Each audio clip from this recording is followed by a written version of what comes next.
साथियों से मुलाकात हो रही है।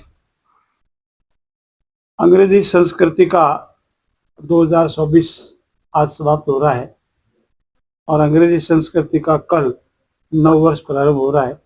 इसीलिए अंग्रेजी संस्कृति के मानने वाले सभी भाइयों को नव वर्ष की बहुत बहुत शुभकामनाएं। राजस्थान में जब से एक वर्ष पूर्व यशस्वी मुख्यमंत्री भजनलाल जी की नेतृत्व में भाजपा की सरकार बनी है, तब ऐतिहासिक और साहसिक निर्णय लेने का कार्य प्रारंभ हुआ। इतिहास में सभी सरकारें आई है और मेरी जानकारी अनुसार बढ़िया से बढ़िया करने का प्रयास किया होगा, लेकिन अगर आप तुलना करेंगे, और मैं विशेष रूप से मेरे लोकतंत्र के चौथे स्तंभ आप सबसे निवेदन करता हूं, आम जन से भी निवेदन करता हूं कि आज तक सन 1956 से लगाकर आज तक जितनी भी सरकारें आई है, एक वर्ष का कार्यकाल और वर्तमान यशस्वी मुख्यमंत्री भजनलाल जी के एक वर्ष के कार्यकाल की आप तुलना करें।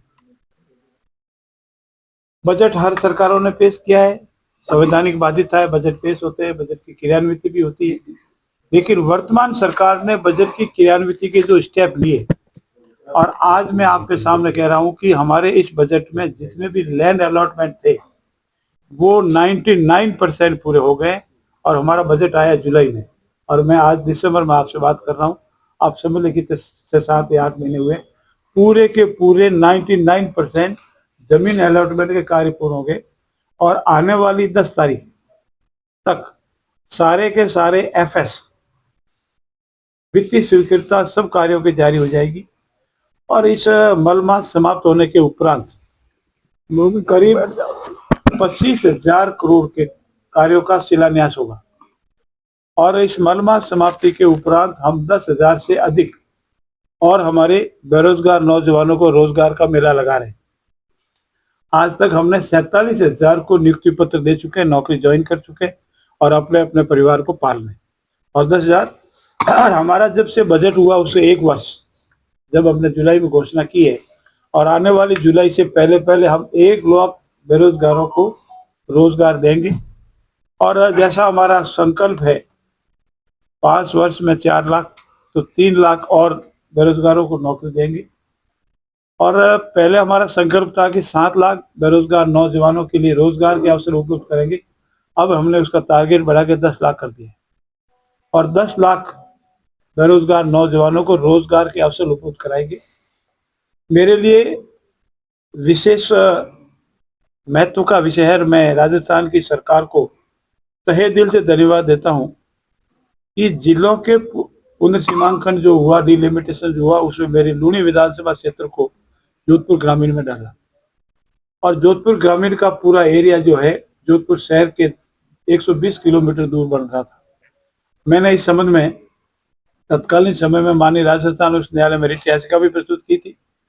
माननीय राजस्थान उच्च न्यायालय ने उसमें नोटिस भी जारी किए थे, विचाराधीन है। अब शायद वो रिट याचिका की आवश्यकता नहीं रहेगी। जोधपुर शहर को 2 विभागों में विभक्त करने का कोई औचित्य नहीं था। मैं आप मित्रों को बताना चाहता हूं कि हिंदुस्तान का एवरेज 9 लाख के आसपास जनसंख्या का 7-8 तहसीलों का, और इस तरह से क्राइटेरिया है जिसमें जिलों का गठन होता है।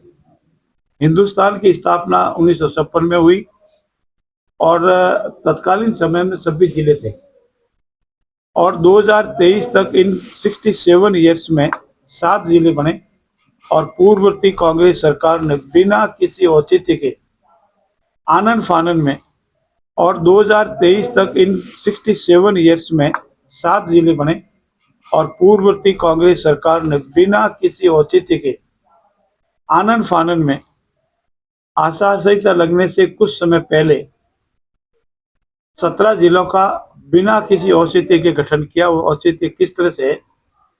जिलों को गठन के लिए सबसे पहला क्राइटेरिया देखा जाता है कि वो जनसंख्या है कि नहीं है और वो जिले जनहित में है कि नहीं। दूसरा, उस पर कितना आर्थिक भार पड़ रहा है, वो सरकार आर्थिक भार ओढ़ने को सक्षम है या नहीं है। और तीसरा, आपके पास इतना सरकारी लवाजमा उपलब्ध है कि नहीं है जिसमें आप सभी जिलों में सरकारी लवाजमा लगो। आप कलेक्टर एसपी को मान के सरकारी लवाजमा मत मानना। 42 विभाग है, जिसमें 42 विभागों में सब तरह के विभाग के जिला बनते ही चाहिए। ज्वाइंट डायरेक्टर चाहिए, विभाग के अधिकारी चाहिए, विभाग के अधीक्षक चाहिए, स्टाफ चाहिए, स्टोनो चाहिए, बाबू चाहिए, ऑफिस चाहिए, फर्नीचर चाहिए। और साथ ही साथ जिला बनने के साथ ही साथ उसका पूरा का पूरा इंफ्रास्ट्रक्चर भी खड़ा करना पड़ता है, जिसमें अलग अलग लोगों का आकलन है, परंतु जो पूर्व के वरिष्ठ IAS अधिकारी रह चुके हैं, जो एक्सपर्ट है, उनका मानना है कि करीब 2 से 3 हजार करोड़ का खर्चा आता है एक जिले के गठन में, और जिले की पूर्णता प्राप्त करने में भी 7 और 8 साल का समय लगता है। और उस सरकार ने कोई वित्तीय प्रबंध नहीं किया, कोई वित्तीय प्रबंधन का आधार नहीं बताया, किसी की पद सर्जित नहीं किए, बिना पद सर्जित किए के जिलों की घोषणा कर दी। और साथ ही साथ ऐसी कोई आवश्यकता ही नहीं बताई। मैं उदाहरण के तौर पर बता सकता हूँ, जैसे हमारा शहर से नजदीक जो जयपुर का मैं प्रभारी हूँ, तो जिसमें 2 तहसील है। आपके नजदीक सबसे सांचौर है, 4 तहसील है। 4 तहसीलों में से 2 तहसीलें वाले कांग्रेस के माननीय विधायक रतन जी देवासी और रानी बीरमाल के जो माननीय विधायक है, उन दोनों ने हमारी जो एक्सपर्ट कमेटी थी आदरणीय डॉक्टर के ललित पवार की, उनके समक्ष लिखित में आवेदन किया और ऐतराज किया कि हम सांचौर जिले के साथ नहीं रहेंगे, हमको जालोर जिले के साथ ही रहना है। और ऐसी स्थिति में जब वो नहीं रहना चाहता है, बीरमाल नहीं रहना चाहता, रानीवार नहीं रहना चाहता है, तो फिर सांचौर एक तहसील या 2 तहसील को जिला बनाना किसी तरह का औचित्य नहीं है। दुद्धुवारों ने, अनेक लोगों ने मुख्यमंत्री जी का अभिवादन किया कि साहब हमारी घर वापसी हुई है, हमको जिले से हमारा कोई फायदा नहीं मिल रहा था। और मेरा ये मानना है, जहाँ कहीं भी ऐतराज है, आंदोलन है, धरने हैं, वो उनका अधिकार है, लेकिन उनको जस्टिफिकेशन बताना पड़ेगा कि हमारा ये जस्टिफिकेशन है। क्या आप एक जिला बनाने की दूरी कम करने के लिए कह रहे, तो क्या एक भीरमाल का इस कोने में रहने वाला 150 किलोमीटर दूर सांचौर के बॉर्डर पर जाएगा, क्या जस्टिफिकेशन था? ऐसी स्थिति में सांचौर में मेरे जो साथी धरना दे रहे हैं या आंदोलन कर रहे हैं, उनसे इतना मेरा आग्रह है कि आप अपना जस्टिफिकेशन बताएं, जनहित का कार्य बतावे, जनहित में सहयोग करें। ये जो निर्णय, साहसिक निर्णय लिया है, ये जनहित में है। जोधपुर का हर नागरिक, मेरे को इतने मैसेज मिले, जोधपुर वाले कह रहे हैं, जयपुर वाले कह रहे हैं, सब कह रहे हैं। और जो दूसरे जिले खत्म, कल हमारी बैठक में जिलों से कहा नहीं हमारे सही हुआ है। और हम आपकी जानकारी के लिए बता दें कि जो जिले हमारे नहीं रहे हैं और कई वहाँ हैं, वहाँ हम प्रशासनिक लवाजमे की व्यवस्था करेंगे ताकि जनता को और ज़्यादा दूर नहीं जाना पड़े। एडिशनल कलेक्टर बैठाना है, एडिशनल SP बैठाना है, व्यवस्था करनी, ये सब करेंगे, जनहित के कार्य करेंगे। साथ ही साथ हमारा ये संकल्प है कि आने वाले बजट से, जब हमारा बजट का अनाउंसमेंट होगा, बजट प्रस्तुत होगा, उससे पहले पहले जितनी हमने इस बजट में घोषणाएं की है, उन सारी की सारी घोषणाओं को धरातल पर उतारने का कार्य प्रारंभ हो जाएगा। ये तो मैं नहीं कहता पूरा हो जाए, एक कार्य 3 साल में पूरा होता है, 2 साल में पूरा होता है, तो 4 साल में भी पूरा होता है, लेकिन उस धरातल पे सब कार्य को प्रारंभ करें। ये पहली सरकार है जिसने संकल्प है, जो होगा वही कहेंगे, जो कहेंगे वही करेंगे, इसमें कोई करनी और कतरी में अंतर नहीं आएगी। मैं इस मौके पर आदरणीय नरेंद्र मोदी जी का बहुत आभार व्यक्त करता हूँ कि उन्होंने हमारे लंबे समय से कांग्रेस की अटकाई हुई पेयजल की व्यवस्थाओं को निपटाने में हमारा सहयोग किया।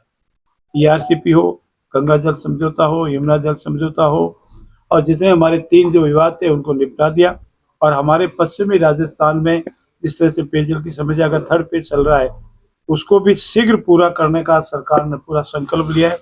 और पूर्वी राजस्थान के 21 जिलों में हमेशा आने जाना भविष्य में, चाहे पेयजल का है, चाहे सिंचाई का है, चाहे उद्योगों को पानी का, ये समस्या समाप्त हो जाएगी। आपका बहुत बहुत धन्यवाद।